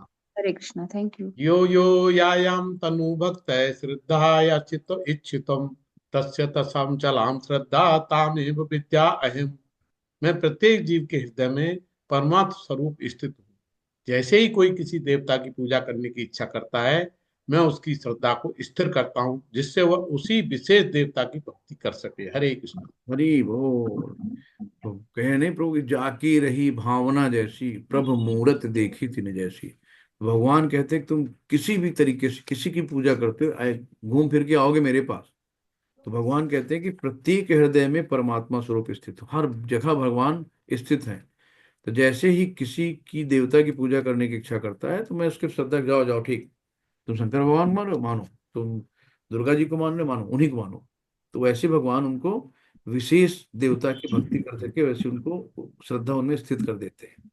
तो अब सोचिए कि हम लोग 84 लाख योनियों से कितने दिन भ्रमण करते करते तो यहाँ हैं, और फिर भी हम का क्या, फिर हम जाना चाहते हैं उसी राह में। भाई एक मौका मिला है मनुष्य जीवन में कि इस जीवन में आके भगवत भक्ति करके सीधे गोलोक वृंदावन धाम में जाके कृष्ण के साथ लीलाओं का आनंद लें। कि फिर वहीं जाके फिर अपना पुण्य कर्म किए, स्वर्ग तक गए, फिर हमारे पुण्य कर्म छीन हुए, फिर नीचे आ गए। देवताओं की पूजा करी, देवलोक गए, पितरों की करी, पितृलोक गए, फिर से वापस आ गए धरती में। तो हमें फिर से धरती में आना है कि सीधे यहाँ से मुक्ति लेनी है, भगवान के साथ एंजॉय करना है। तो ये डिसाइड हम पर है, तो हमें करना क्या है। हरे कृष्णा। नेक्स्ट माता जी। हाँ प्रभु जी, हरे कृष्णा। पढ़ रहा हूँ प्रभु जी। हमको श्लोक सोच रहा हूँ इसी पे आ जाए। 22। सत सह तया श्रद्धया युक्त स्तस्य आराधनम मीहते लभते च तते कामन्येव विवितानि न तान्। ऐसी श्रद्धा से समन्वित वह देवता विशेष की पूजा करने का यत्न करता है और अपनी इच्छा की पूर्ति करता है, किंतु वास्तविकता तो यह है कि सारे लाभ केवल मेरे द्वारा ही उपलब्ध है। हरे कृष्ण। हरी बोल। तो आप देखिए ना कि गॉड अप्रूव्ड करते हैं। जब तक भगवान का अप्रूवल नहीं, मोहर नहीं लग जाती, तब तक देवता भी नहीं देते हैं। साफ साफ कहा है कि सारे लाभ मेरे द्वारा प्रदत्त हैं। कि देता मैं हूं, लेकिन किसके द्वारा, देवताओं के द्वारा। तो भगवान हम हमेशा अपना श्रेय किसी दूसरे को दे देते हैं, ठीक। तो ये जो है, इन ये क्या होते हैं सब, ये फल जो देवताओं द्वारा दिए गए होते हैं क्षणिक होते हैं, है ना। ये क्षणिक होते हैं और इनका सीमित है दायरा। लेकिन जो भगवान असीमित है। तो हमें क्या करना है, भगवान की पूजा करनी है। तो देवताओं की पूजा भौतिक और परमेश्वर की भक्ति नितांत आध्यात्मिक पूजा है। तो हमें भौतिक भोग की कामना नहीं करनी है। हमें क्या करना, जो जीव भगवत धाम जाने के इच्छुक हैं, उनके मार्ग में भौतिक इच्छाएं बाधक हैं। अतः भगवान के शुद्ध भक्त को ये भौतिक लाभ नहीं प्रदान किए जाते, जिनकी कामना अल्पज्ञ जीव करते हैं, जिसके कारण वे परमेश्वर की भक्ति ना करके देवताओं की पूजा में लगे रहते हैं। तो हमें क्या करना है, भगवान की पूजा करना है। तो शुद्ध भक्त आवश्यकता पड़ने पर परमेश्वर से ही याचना करता है, परंतु वर मांगना शुद्ध भक्त का लक्षण नहीं है। भगवान कभी कुछ भी नहीं मांगता, अपने भक्त किसी भी भगवान से कुछ नहीं मांगता। हरे कृष्ण। नेक्स्ट प्रभु जी। हरे कृष्ण। अंतम तु फलम तेषां ततम भवते अल्पमेधसाम् देवान देव यज्ञ यान्ति मतम भक्ता यान्ति अपि। अल्प बुद्धि वाले व्यक्ति देवताओं की पूजा करते हैं और उन्हें प्राप्त होने वाले फल सीमित तथा क्षणिक होते हैं, और देवताओं की पूजा करने वाले देवलोक को जाते हैं, किंतु मेरे भक्त अंततः मेरे परम धाम को प्राप्त होते हैं। हरि बोल हरि। हरि बोल प्रभु जी। देवताओं के उपासक भौतिक जगत के अन्य लोगों को जाते हैं, किंतु भगवान का भक्त भगवान के ही परम धाम को जाता है। भगवान कितने खुले शब्दों में कहे, फिर भी लोगों को नहीं समझ में आता है। तो जो अल्प बुद्धि वाले कहा गया ना, अल्प बुद्धि, तो जो ये देवताओं की पूजा करते हैं और उनके प्राप्त होने वाले फल सीमित और क्षणिक होते हैं। तो हमें साफ साफ बता दिया गया है कि ना केवल सारे देवता अपितु सामान्य जीव भी परमेश्वर के अंग हैं। यानी कि जैसे हम लोगों की मृत्यु होती है, ब्रह्मा जी की भी मृत्यु होती है, वो भी इसी में है। तो श्री भागवतम में कहा गया है कि ब्राह्मण परमेश्वर के सिर हैं, क्षत्रिय उनकी बाहें हैं, वैश्य उनकी कटी तथा शूद्र पांव है, और इन सबके अलग अलग अलग कार्य हैं। यदि कोई देवताओं को तथा अपने आप को परमेश्वर का अंग मानता है तो उसका ज्ञान पूर्ण है, किंतु यदि वो इसे नहीं समझता तो उसे भिन्न भिन्न लोकों की प्राप्ति होती है, जहाँ देवतागण निवास करते हैं। तो वहां भक्तगण नहीं जाते हैं। तो देवताओं से प्राप्त वर नाशवान होते हैं, क्योंकि इस भौतिक जगत के भीतर सारे लोग, सारे देवता तथा उनके उपासक नाशवान हैं, यानी सबकी मृत्यु होती है। तो परमेश्वर की अपने शुद्ध भक्तों पर कृपा भी असीम होती है। तो हमें भगवान की शुद्ध कृपा लेनी है। हरे कृष्ण। नेक्स्ट प्रभु जी। हरे कृष्णा। अव्यक्तम व्यक्ति आपत्रम मन्यते मम अबुद्धय परम भाव जानन्तो मम अपव्यम अनुमतम। बुद्धिहीन मनुष्य मुझको ठीक से न जानने के कारण सोचते हैं कि मैं भगवान कृष्ण पहले से निराकार, अब मैंने इस स्वरूप को धारण किया। वे अपने अल्प ज्ञान के कारण मेरी अविनाशी तथा सर्वोच्च प्रकृति को नहीं जान पाते। हरे कृष्णा। हरे कृष्ण प्रभु। तो देवताओं के उपासक को अल्पज्ञ कहा गया है, यानी कि जो अल्प बुद्धि वाले हैं वो देवी देवताओं की पूजा करते हैं। और जो निर्विशेषवादी मायावादी हैं वो कहते हैं ना कि भाई हम भी पहले कभी देवता थे, आज हमारे कुछ गुण कम हो गए हैं तो हम मनुष्य हो गए। इसलिए वो अपने आप को, मतलब कि सो हम, जैसे हम है वैसे भगवान है, वो अपने आप को और भगवान को एक मानते हैं। यानी कि वो मानते ही नहीं कि कृष्ण भगवान है। तो भगवान कृष्ण अपने साकार रूप में यहाँ पर अर्जुन से बातें कर रहे हैं, किंतु तब भी निर्विशेषवादी अपने अज्ञान के कारण तर्क करते हैं कि परमेश्वर का अंततः कोई स्वरूप नहीं होता है। वो हमेशा कहते हैं कि भगवान परमात्मा का क्या है, परमात्मा निराकार परम ब्रह्म स्वरूप है। वो परम ब्रह्म को कहते हैं, ब्रह्मा ब्रह्म ज्योति तक जाते हैं। तो निराकार परम ब्रह्म स्वरूप भगवान की परिभाषा बताते हैं। तो इस तरीके से वो लोग, उनको अल्पज्ञ कहा गया है। कि ब्रह्म संहिता में बताया गया है, केवल वेदांत साहित्य के अध्ययन से भगवान को नहीं समझा जा सकता। परम पुरुष को केवल भगवत कृपा से जाना जा सकता है। तो अबुद्धय बताए गए, जिसका अर्थ है वे लोग जो परम सत्य के परम स्वरूप को नहीं समझते, उनको अबुद्धय कहा गया है। तो ये भी आप लोगों के आगे क्वेश्चन वगैरह में आएंगे, अबुद्धय किसको कहते हैं, अल्पज्ञ किसको कहते हैं। तो ये लोग नोट कर लीजिएगा। तो आधुनिक निर्विशेषवादी तो और भी अधिक अल्पज्ञ हैं। तो केवल मूर्ख ही मुझे सामान्य पुरुष मानते हैं। जैसे कि अ, जब वे यहाँ पे और अर्जुन दुर्योधन सभी लोग थे, तो यहाँ पे जो दुर्योधन ना उनको सामान्य व्यक्ति मानता था, वो पहाड़ चढ़ाता था, एक ग्वाला बांध लो उसको, बंधक बना लो। यानी कि सामने भगवान खड़े हैं फिर भी उसको नहीं दिख रहा।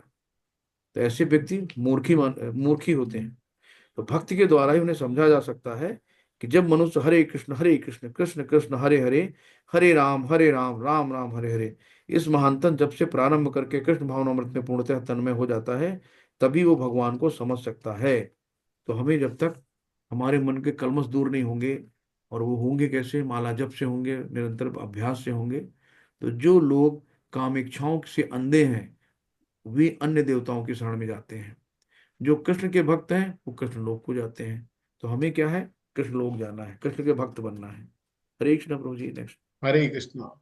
न अहम प्रकाश है, न अहम प्रकाश है सर्वस्य योग माया समावृता।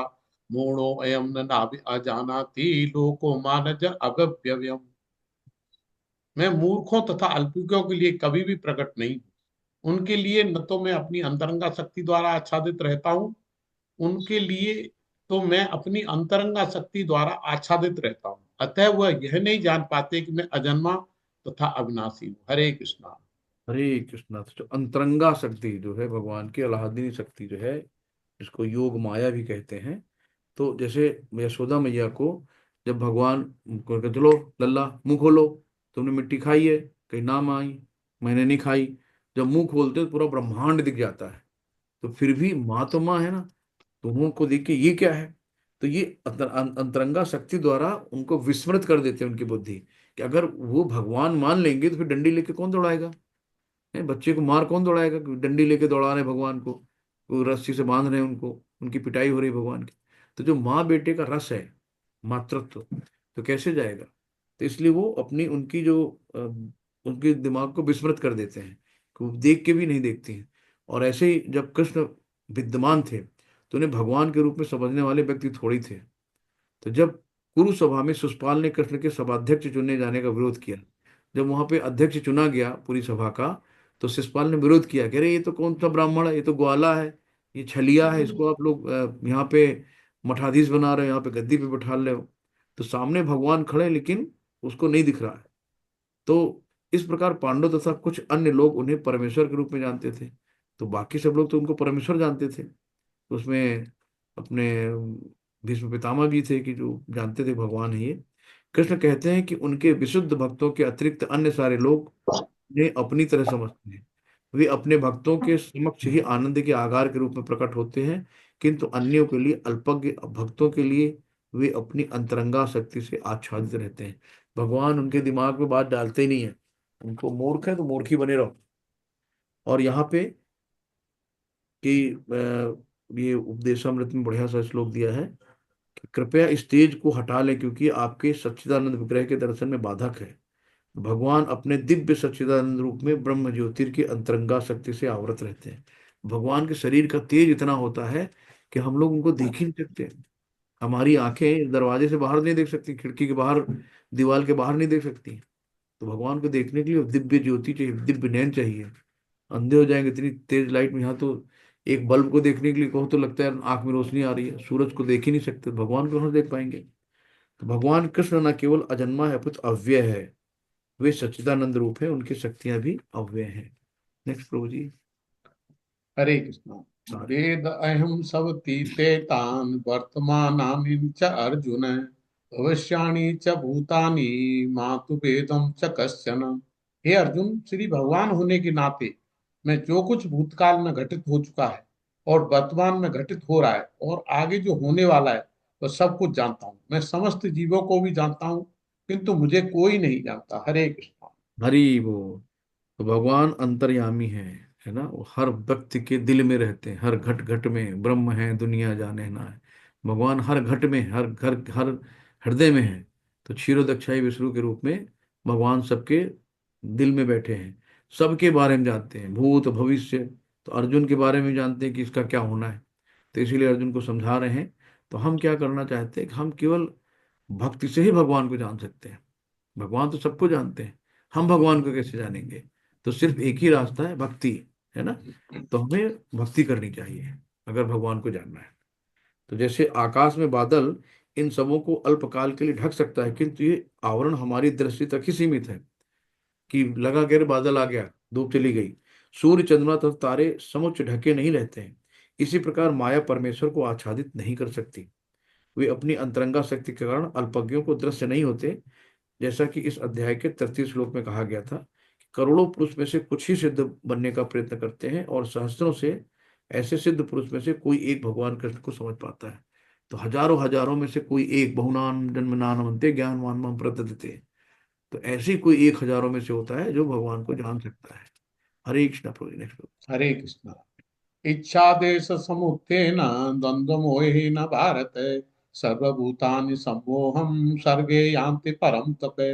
हे भरतवंशी, हे शत्रु विजेता, समस्त जीव जन्म लेकर इच्छा तथा घृणा से उत्पन्न द्वंद्वों से मोहग्रस्त होकर मोह को प्राप्त होते हैं। हरे कृष्णा। हरि बोल, हरि बोल। भगवान ने कहा है कि मोह से निकलना होगा।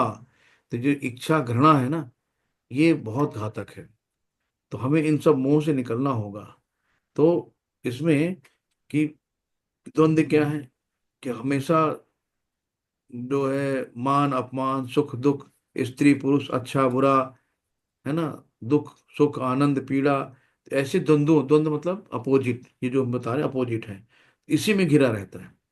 तो ये मेरी पत्नी है, मेरा घर है, मैं घर का स्वामी हूँ, मैं स्त्री हूँ, मैं पति हूँ, यही मोह है। तो मोह के द्वंद्व है। जो लोग ऐसे द्वंद्वों से मोहग्रस्त रहते हैं वो निपट मूर्ख हैं, और वे भगवान को नहीं समझ सकते। तो हमें इन द्वंद्वों से निकलना होगा, मोह से निकलना होगा। हरे कृष्ण प्रभु जी। हरे कृष्णा। येषां तन्तगतं पापं जनानां पुण्यकर्मणां ते तन्दमोह निर्मुक्तां भजते मां दृढ़व्रता। जिन मनुष्यों ने पूर्व जन्मों में तथा इस जन्म में पुण्य कर्म किए हैं और जिनके पाप कर्म का पूर्णतः उच्छेदन हो चुका होता है, वो मोह के द्वंद्वों से मुक्त हो जाते हैं और संकल्प पूर्वक मेरी सेवा में तत्पर होते हैं। हरे कृष्णा। हरे कृष्णा। हम लोग फंस चुके हैं ये दुखालय शाश्वतम में आके। तो हमें करना क्या है, कि भक्ति से अपने पाप कर्मों को मिटाना है। तो जितने हमारे जन्म जन्म के पाप हैं वो हम सिर्फ भक्ति से उसको मिटा सकते हैं, और भक्ति करके भगवत धाम जा सकते हैं। भगवान ने इसे साफ साफ बताया कि वो मोह के द्वंद्वों से मुक्त हो जाते हैं और संकल्प पूर्वक मेरी सेवा में तत्पर होते हैं। हरे कृष्ण प्रभु जी। और इसमें कहा गया हरे है, कृष्ण। महान भक्तों की संगत से ही मनुष्य मोह से उबर सकता है।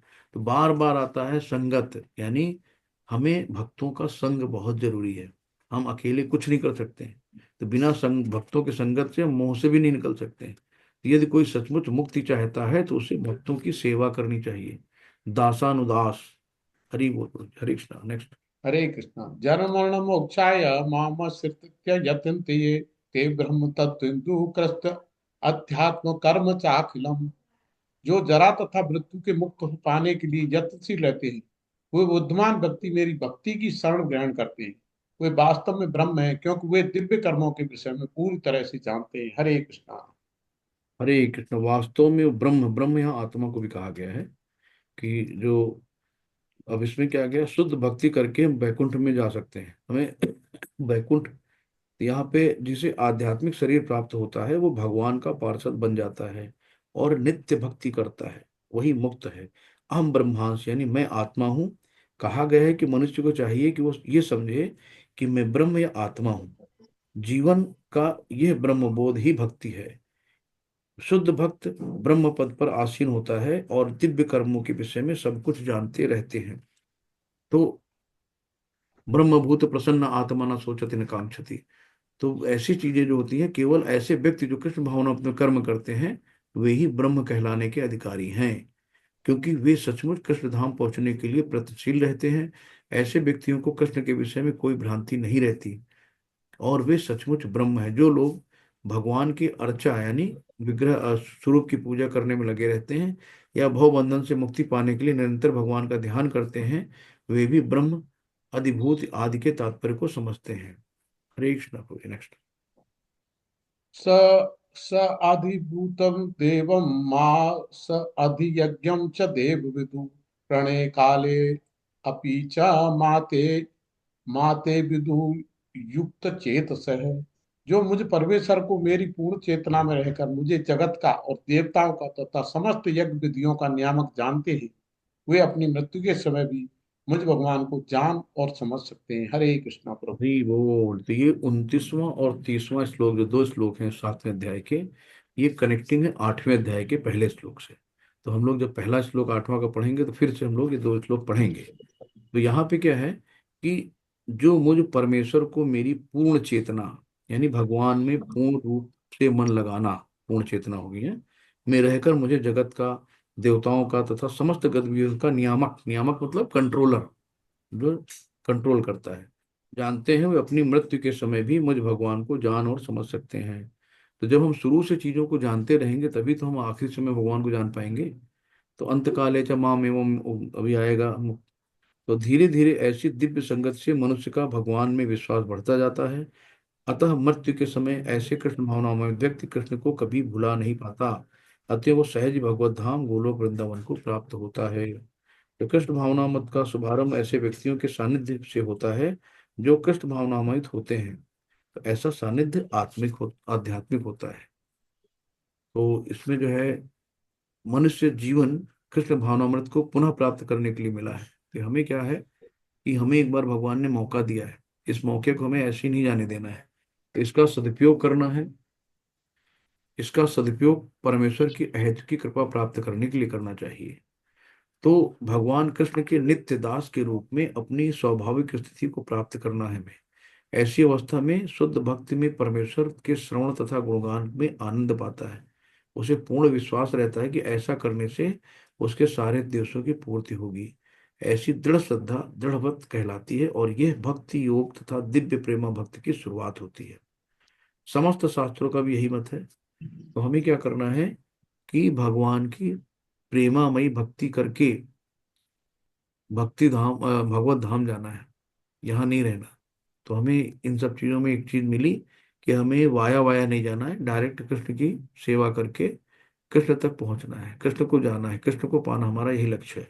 हरि बोल, हरे कृष्णा। तो ये अध्याय समाप्त हो रहा है। किसी का कोई प्रश्न हो, किसी का कोई सजेशन हो तो दे सकता है। हरे कृष्णा। दंड प्रणाम सभी को।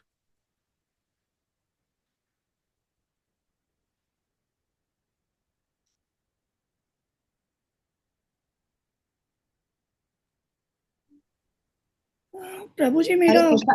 हाँ, पूछिए माता जी, पूछिए। माता जी मेरा आपसे ये, माता जी आज की क्लास के लिए ना वो भागवतम की मेरे को दूसरा लिंक मिलेगा या क्या होगा उसका, या मुझे ग्रुप में ऐड होना चाहिए? माता जी आप ग्रुप में ऐड नहीं हो, आपको वो लिंक स्वतः ही ज्वाइन करना पड़ेगा। सुबह शाम आपको याद रखना पड़ेगा कि आपको 7 बजे ज्वाइन करना है। तो वही लिंक माता जी रोज चलेगा? हाँ, वही चलेगा। शाम को भी वही रहता है और सुबह भी वही रहता है। बस टाइम याद रखिए, सुबह 8 बजे है और शाम को 7 बजे। अच्छा अच्छा, ठीक है माता जी, थैंक यू। ओके। और किसी का और कोई? हाँ, और किसी का अगर कोई प्रश्न है तो हैंड रेज कर सकते हैं या पूछ सकते हैं। हरे कृष्ण। आरती माता जी पूछिए।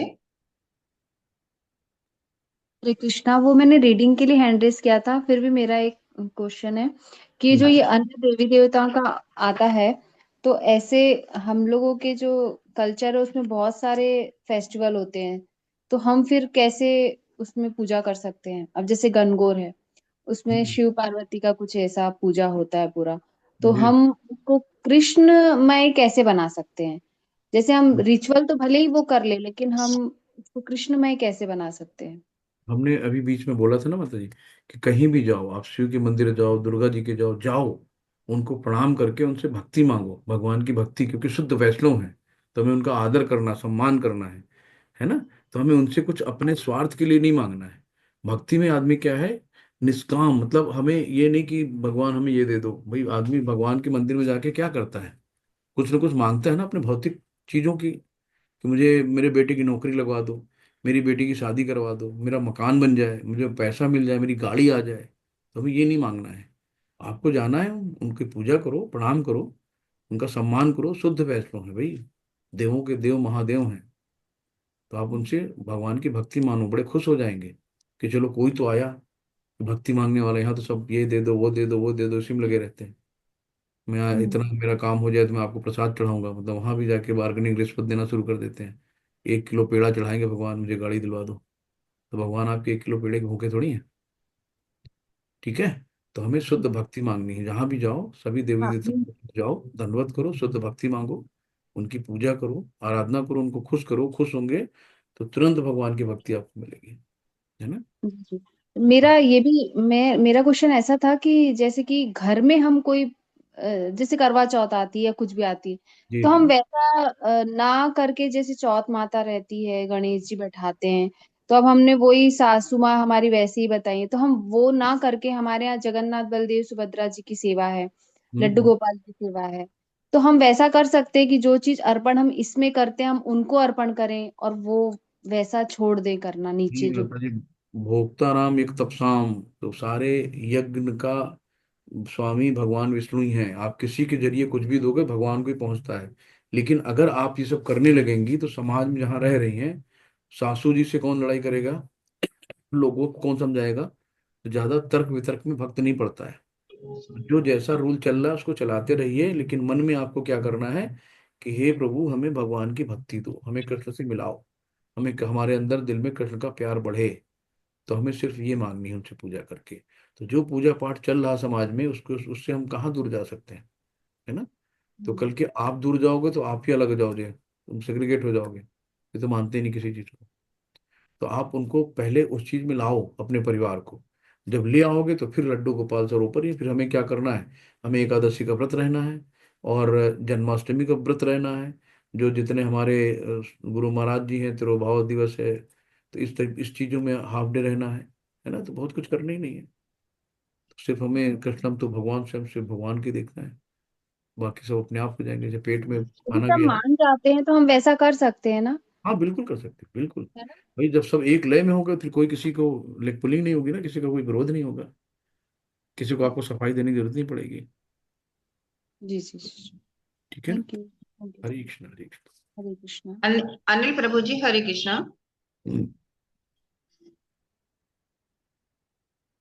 हरे कृष्ण अनम्यूट कीजिए प्रभु जी, अनिल प्रभु जी, अनम्यूट करिए प्रभु जी। आपको प्रश्न पूछना है तो अनम्यूट करिए। हरे कृष्णा। या तो अनम्यूट नहीं कर पा रहे या फिर शायद है नहीं प्रभु जी, हैंड रेज किया है। और किसी का कोई प्रश्न नहीं है प्रभु जी तो फिर हरे कृष्णा अनिल प्रभु जी। ठीक है प्रभु जी, या तो चलो अनम्यूट नहीं कर पा रहे या फिर शायद है नहीं। ठीक ठीक, चलिए। ठीक है प्रभु जी, और कोई नहीं है। हरे कृष्णा प्रभु जी, दंडवत हरे प्रणाम, सभी भक्तों को प्रणाम। हरे कृष्ण। वाञ्छा कल्पतरुभ्यश्च कृपा सिंधुभ्य एव च पतितानां पावनेभ्यो वैष्णवेभ्यो नमो नमः। अनंत कोटि वैष्णव वृंद की जय, श्रील प्रभुपाद की जय। सभी हरे भक्तों कृष्णा को। अनिल प्रभु जी, अभी आप फिर से हैंड रेज किए होगा। है आपका कुछ प्रश्न तो पूछिए प्रभु जी। अनिल प्रभु जी शायद है नहीं। ठीक है, कल पूछ लीजिएगा प्रभु जी। अगर आप अनम्यूट नहीं कर पा रहे हैं तो अपना प्रश्न रखिएगा, कल पूछ लीजिएगा, क्योंकि अभी उन्होंने हैंड डाउन किया फिर से रेज किया है। जी जी। ठीक है, हरे कृष्ण प्रभु जी। हरे कृष्णा, सभी भक्तों को हरे कृष्णा। हरे हरे कृष्णा। कृष्णा थैंक बाबू यू जी। Hare thank Krishna you. हरे बताइए। कृष्णा माता जी। हरे हरे कृष्णा, कृष्णा। कल मिलते हैं हम लोग, है ना। हरे कृष्णा, धन्यवाद, हरे कृष्णा।